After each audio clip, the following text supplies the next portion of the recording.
Vamos falar sobre os atributos do ato administrativo. São características jurídicas que a lei dá aos atos administrativos, e que servem justamente para diferenciar esses atos dos atos praticados no direito privado. Esses atributos vêm do regime jurídico-administrativo. E eles existem porque dão à administração prerrogativas necessárias para realizar o interesse público. Os 5 atributos dos atos administrativos: presunção de legitimidade, presunção de veracidade, imperatividade, autoexecutoriedade, tipicidade. Nem todo ato administrativo tem todos esses atributos. Isso é importante guardar.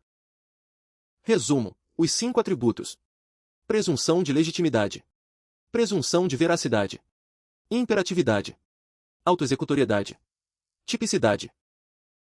Vamos entender cada um deles agora. Começando pela presunção de legitimidade. Todo ato administrativo se presume praticado em conformidade com a lei. Ou seja, até que se prove o contrário, ele é considerado válido. Essa presunção é relativa, ou, como se diz, juris tantum. Consequências da presunção de legitimidade. O ato produz efeitos imediatamente. Cabe ao interessado demonstrar uma eventual ilegalidade. Os fatos declarados pela administração se presumem verdadeiros. E, assim como a anterior, essa presunção também é relativa. Um exemplo para ilustrar: pensa num auto de infração de trânsito. Os fatos que o agente público registrou ali se presumem verdadeiros, até que se prove o contrário. Diferença entre legitimidade e veracidade. Aspecto: legitimidade, veracidade. Refere-se a conformidade jurídica, veracidade dos fatos. Vamos para o terceiro atributo, a imperatividade. Ela é a possibilidade de a administração impor, unilateralmente, obrigações ao administrado. Isso quer dizer que o particular precisa cumprir o ato, mesmo que discorde dele. Exemplos de imperatividade: multa administrativa, embargo de obra, interdição de estabelecimento. Atos que normalmente não têm imperatividade: licença, certidão, parecer. Agora, o quarto atributo, a autoexecutoriedade.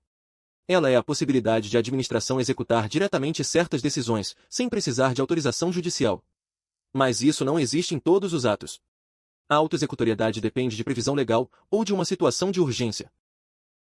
Exemplos de autoexecutoriedade: apreensão de alimentos impróprios, demolição de imóvel em risco iminente, remoção de veículo. E aqui vem um ponto que a Sebrasp adora cobrar: imperatividade não é a mesma coisa que autoexecutoriedade. Pode existir imperatividade sem autoexecutoriedade. Vamos usar o exemplo da multa administrativa para entender isso. A administração pode impor a multa, isso é imperatividade. Mas, se o particular não pagar, normalmente a administração vai precisar recorrer ao judiciário para cobrar essa multa. Ou seja, ali não tem autoexecutoriedade. Por fim, o quinto atributo, a tipicidade. O ato administrativo precisa corresponder às hipóteses previstas em lei. Isso quer dizer que a administração só pode praticar os atos que estão previstos no ordenamento jurídico. E a tipicidade, justamente, impede que se criem atos administrativos atípicos. Quadro estratégico dos atributos. Atributo: descrição, presente em todos os atos. Presunção de legitimidade, presume conformidade com a lei, sim. Presunção de veracidade, presume verdadeiros os fatos, sim. Imperatividade, impõe obrigações, não. Autoexecutoriedade, executa diretamente, não. Tipicidade, deve estar prevista em lei, sim. Pontos decisivos para a prova. Presunção de legitimidade não significa que o ato seja sempre legal. Presunção de veracidade admite prova em contrário. Nem todo ato possui imperatividade. Nem toda imperatividade gera autoexecutoriedade. Autoexecutoriedade não dispensa controle judicial posterior. Erros clássicos em prova: confundir legitimidade com veracidade. Dizer que todos os atos possuem autoexecutoriedade. Dizer que todos possuem imperatividade. Afirmar que a autoexecutoriedade elimina o controle do poder judiciário. Achar que a presunção de legitimidade é absoluta. Os atributos dos atos administrativos conferem maior eficácia à atuação da administração pública. Os atos gozam de presunção relativa de legitimidade e de veracidade. Alguns atos possuem imperatividade, o que permite a imposição unilateral de obrigações, e, em hipóteses previstas em lei ou de urgência, também contam com autoexecutoriedade. A tipicidade exige que os atos administrativos correspondam às figuras previstas no ordenamento jurídico. E é importante lembrar, todos esses atributos decorrem do regime jurídico-administrativo, e nenhum deles afasta o controle judicial.